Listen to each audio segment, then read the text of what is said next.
And welcome back to the next part of Hold'em Yale, another short story from Damon Runyon's book on Broadway. Remember, our writer has gone along to sell what he calls ducats, or take it their tickets, to the big football game between the two massive colleges, Yale and Harvard. And of course they're on the hustle, and he's only a few potatoes, as he says. And Sam Ganoff is just coming towards him. And remember, there's a young girl that is very upset because she's been stood up by the sound of it. Anyway, this is what Sam Ganoff has to say. "What do you think?" Sam says. "I'm left with 7 ducats on my hands, and these guys around here will not pay as much as face value for them, and they stand me better than $3 over that." "Well," Sam says, "I'm certainly not going to let them go for less than they call for if I have to eat them. What do you guys say we use these ducats ourselves and go in and see the game? Personally, I often wish to see one of these large football games just to find out what makes suckers willing to pay so much for ducats." Well, this seems to strike one and all, including myself, as a great idea, because none of the rest of us ever see a large football game either. So we started for the gate, and as we pass the little doll who is still crying, I say to Sam Ganoff like this: "Hey, listen, Sam, you have 7 ducats, and we're only 6. And here's a little doll who is stood up by her guy and has no ducat and no potatoes to buy one with. So what about taking her with us?" Well, this is all right with Sam Ganoff, and none of the others object, so I step up to the little doll and invite her to go with us. And right away she stops crying and begins smiling and saying, "We are very kind indeed." She gives Sam Ganoff an extra big smile, and right away Sam is saying she is very cute indeed, and then gives old Liverlips an even bigger smile. And what is more, she takes old Liverlips by the arm and walks with him, and old Liverlips is not only very much astonished, but very much pleased. In fact, old Liverlips begins stepping out very spry, and Liverlips is not such a guy as cares to have any part of dolls, young or old. But while walking with old Liverlips, the little doll talks very friendly to Jew Louie and Nubsy Taylor and Benny Southstreet, and even to me. And by you will think to see us that we are all her uncles. Although, of course, this little doll really knows who she is with. The chances are she will start chucking feints one after the other. Anybody can see that she's a very little experienced in this wicked old world. And in fact, it's somewhat rattle-headed because she gabs away very freely about her personal business. In fact, before we are in the bowl, she lets it out that she runs away from Miss Peavy's school to elope with this Elliot.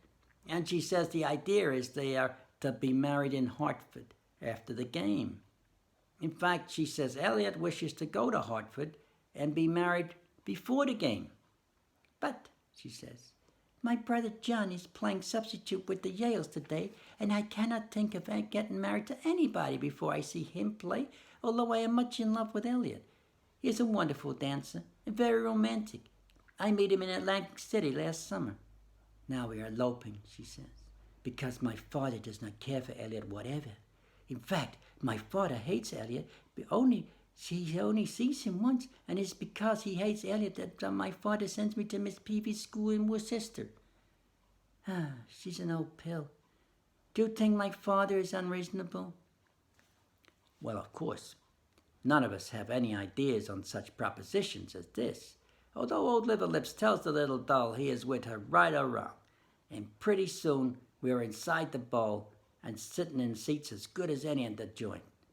It seems we are on the Harvard side of the field, although of course I will never know this if the little doll does not mention it.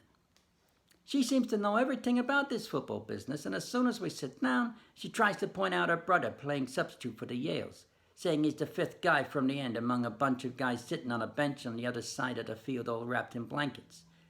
But we cannot make much of him from where we sit, and anyway it does not look to me as if he has much of a job.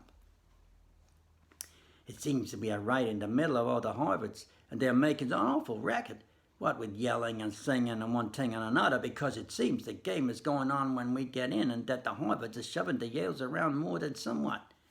So our little doll lets everybody know she is in favor of the Yales by yelling, "Hold'em Yale!" Personally, I cannot tell which of the Harvards and which of the Yales at first, and Sam Ganoff and the others are as dumb as I am. But she explains the Harvards are wearing the red shirts and the Yales the blue shirts. And by then, we are yelling for the Yales to hold 'em too.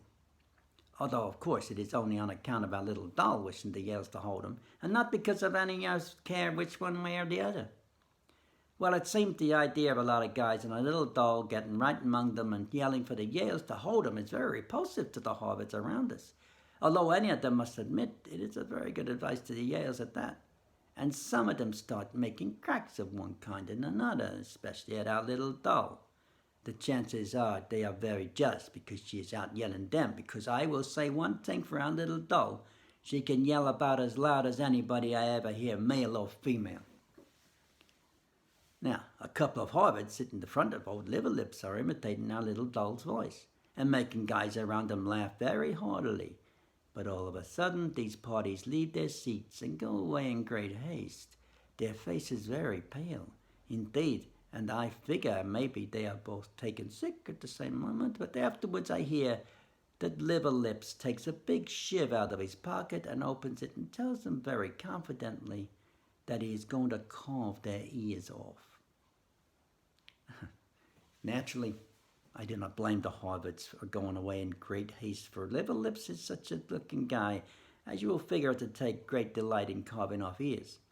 Furthermore, Nubsy Taylor and Benny Southstreet and Joe Louis and even Sam the Ganoff commence exchanging such glances with other Harvards around us who are making cracks at our little doll, that presently there is almost a dead silence in our neighborhood, except for our little doll yelling, "Hold 'em, Yale!"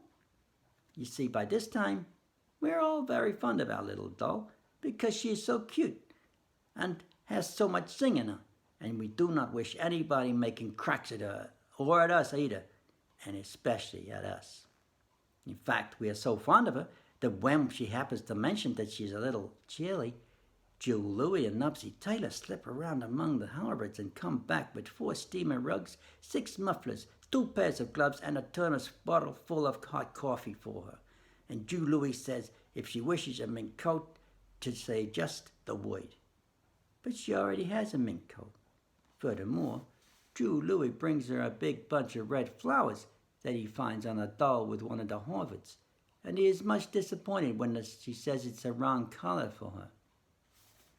I'll leave it at that and see what happens tomorrow. Obviously, they're making an impact with this little lady that's they've adopted to go and see the big football game between the 2 colleges. Anyway, till tomorrow, next part, and we'll see you then. Stay safe, be good now, and be kind. Bye-bye.